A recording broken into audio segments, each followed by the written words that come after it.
My girlfriend's scream could have woken a coma patient. It was too icky, and I was halfway through a dream about tacos when her voice sliced through the silence like a fire alarm. I stumbled out of bed, heart pounding, and found Lily clutching a crumpled piece of paper in our dimly lit apartment. Her eyes were wide, her hands trembling as she thrust the note at me. "Someone slid this under the door," she whispered, her voice barely holding together. I squinted at the scrawled words. "You're not safe. Leave now." Instinct kicked in. I grabbed my hoodie, yanked on my sneakers, and bolted for the door. The hallway was a ghost town, the fluorescent lights flickering like they were auditioning for a horror flick. I scanned left, then right, nothing. But then, a blur of movement caught my eye at the far end of the corridor. Some dude, all in black, was sprinting toward the stairwell like his life depended on it. My gut screamed. "That's the guy." I didn't think. I just ran. The stairwell smelled like stale cigarettes and regret. His footsteps echoed below, each one a taunt. I took the stairs two at a time, my breath burning in my chest.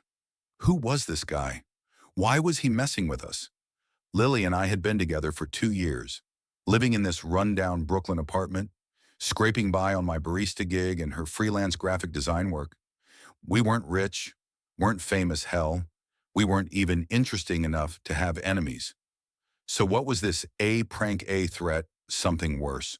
I hit the ground floor and burst into the alley behind our building. The guy was fast, but I was faster, fueled by adrenaline and a protective streak I didn't know I had. He darted around a dumpster, his hood slipping just enough to reveal a flash of pale skin and dark hair. "Hey," I shouted, my voice bouncing off the brick walls. He didn't stop. If anything, he ran harder, weaving through the maze of alleys like he knew them by heart. I chased him for what felt like forever, my lungs screaming, my legs begging for mercy. Finally, he ducked into a narrow side street, and I cornered him against a chain-link fence. He was panting, his back to me, hands raised like he was surrendering. "Turn around," I growled, fists clenched. Slowly, he did, and that's when my world tilted. It was Marcus, my best friend since high school, the guy who'd crashed on our couch when his girlfriend kicked him out, the guy who'd toasted us at our housewarming party last year. His face was pale, eyes wild with something between fear and shame. "Jake," he stammered, "it's not what you think. Not what I think." I shoved the note in his face. "You slid this under Lily's door. You scared the hell out of her. What's your deal, man?" Marcus's shoulders slumped, and for a second, I thought he might cry. "I was trying to protect you," he said, his voice barely above a whisper. "Both of you." I laughed, but it was bitter, hollow. "Protect us by creeping around like a stalker. Explain. Now." He glanced around, like he expected someone to jump out of the shadows. "Can we go somewhere else? Somewhere safe?" Against my better judgment, I followed him to a 24-hour diner a few blocks away. The place was a dive greasy tables, flickering neon sign, and a waitress who looked like she'd seen it all. We slid into a booth, and Marcus started talking, his words spilling out like he'd been holding them in for years. "It's about Lily's brother," he said, leaning forward. "Ethan." My stomach twisted. Ethan, Lily's older brother, had been in and out of trouble since we met. Drugs, gambling, shady deals. He was the kind of guy who always had a scheme and never had a plan. Lily loved him, but she'd cut contact after he stole from her savings last year. "What about him?" I asked, my voice tight. Marcus hesitated, then pulled out his phone and showed me a photo. It was Ethan, standing outside a warehouse with two guys in suits. They didn't look like the kind of people you'd invite to a barbecue. "He's in deep with some bad people," Marcus said. "Loan sharks, the kind who don't mess around. I overheard them at a bar last week. They know where Lily lives. They think she's hiding him." My head spun. "And the note?" "I didn't know how to tell you," Marcus said, his eyes pleading. "I thought if I scared you guys, you'd leave town for a while, get out of their reach. I didn't want to drag you into this mess, but I couldn't just do nothing. I wanted to punch him. I wanted to hug him. I didn't know what to feel. Why didn't you just tell me? I asked. We're supposed to be friends. I know, he said, staring at his hands. I thought I could handle it. I thought I could keep you out of it. The waitress slid 2 cups of coffee onto the table, and we sat in silence for a minute. My mind raced. Lily was back at the apartment, probably freaking out. And Ethan, where the hell was he? I pulled out my phone and texted Lily to lock the door and stay put. Then I turned back to Marcus. What do we do now? He took a deep breath. We find Ethan. Before they do, the next few days were a blur. Marcus and I tracked down every lead we could think of: old friends, sketchy bars, even the pawn shop Ethan used to frequent. Lily was a wreck, torn between anger at her brother and fear for his life. She insisted on helping, even though I begged her to stay out of it. He's my family, she said, her voice breaking. I can't just sit here. We finally got a break when a bartender at a dive in Queens recognized Ethan's photo. Yeah, he was here a couple nights ago, the guy said, wiping down the counter, talking about some big score. Said he was heading to Atlantic City. Atlantic City. Of course. Ethan's idea of laying low was probably blowing his last dollar at a blackjack table. We piled into Marcus's beat-up Honda and made the 2-hour drive. The tension in the car thick enough to choke on. Lily sat in the back, staring out the window, her face a mask of worry. Marcus kept apologizing, but I could tell he was scared, too. As for me, I was running on fumes: anger, fear, and a stubborn need to protect the people I loved. We hit every casino on the Strip, flashing Ethan's picture like we were in some low-budget detective movie.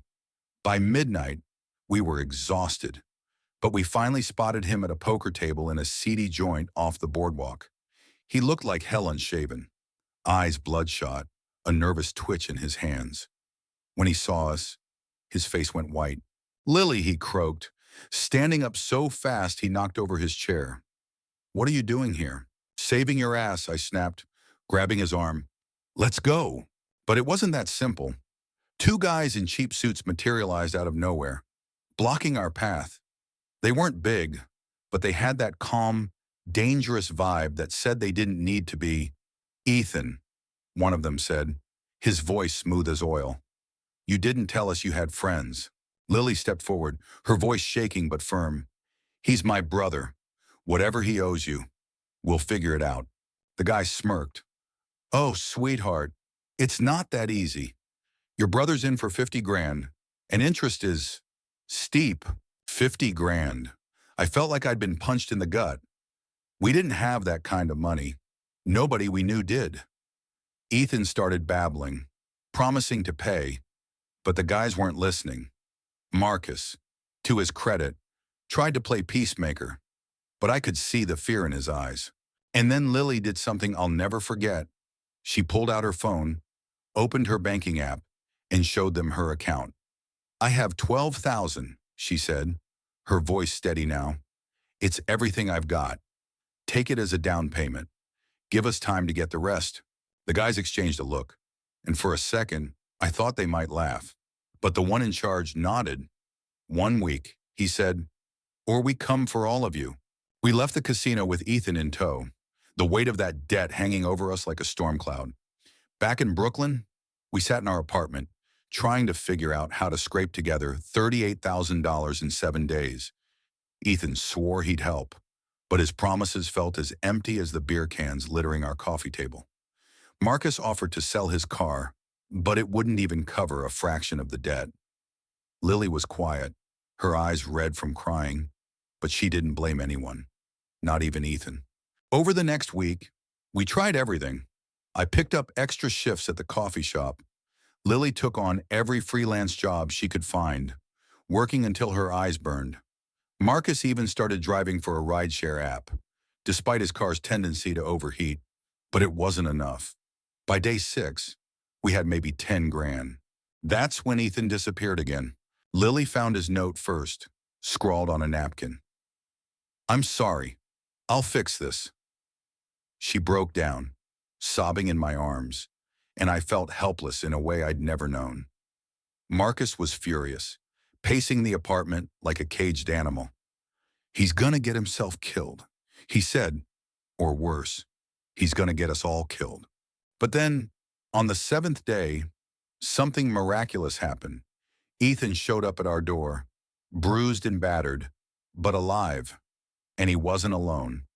Behind him was a woman in her 50s, dressed like she'd just stepped out of a boardroom. "This is Carla," Ethan said, his voice hoarse. "She's a friend." Carla didn't look like anyone's friend. She looked like she ate problems for breakfast. "I settled Ethan's debt," she said, handing me a receipt from a wire transfer. "But he works for me now, and if any of you breathe a word of this, you'll regret it." I didn't know what to say. Neither did Lily or Marcus. Ethan just nodded, like he'd made peace with whatever deal he'd struck. Carla left without another word, and Ethan followed her, promising to call when he could. Lily and I sat on the couch that night, the weight of the past week pressing down on us.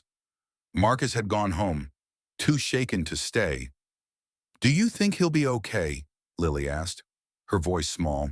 "I don't know," I said honestly, "but we did everything we could." She nodded, leaning her head on my shoulder. "Thank you," she whispered, "for not giving up on me. Or him." I kissed her forehead, my heart still racing from the madness of it all. We'd survived, but at what cost? Ethan was gone, tied to some shadowy deal we didn't understand. Marcus was barely speaking to me, guilt eating him alive for starting this whole mess. And Lily and I, we were different now. Stronger, maybe, but scarred. Life doesn't wrap up neatly like a movie. There's no slow-motion montage, no uplifting soundtrack. There's just you, the people you love, and the choices you make when the world feels like it's falling apart. We chose to fight, to protect, to forgive. But was it the right choice? Was Ethan worth saving? Was Carla a savior, or something worse? I don't have the answers. Maybe you do. What would you have done? Would you chase the truth, risk everything for family, or walk away when the stakes get too high? Share your thoughts, because sometimes the hardest questions don't have easy answers.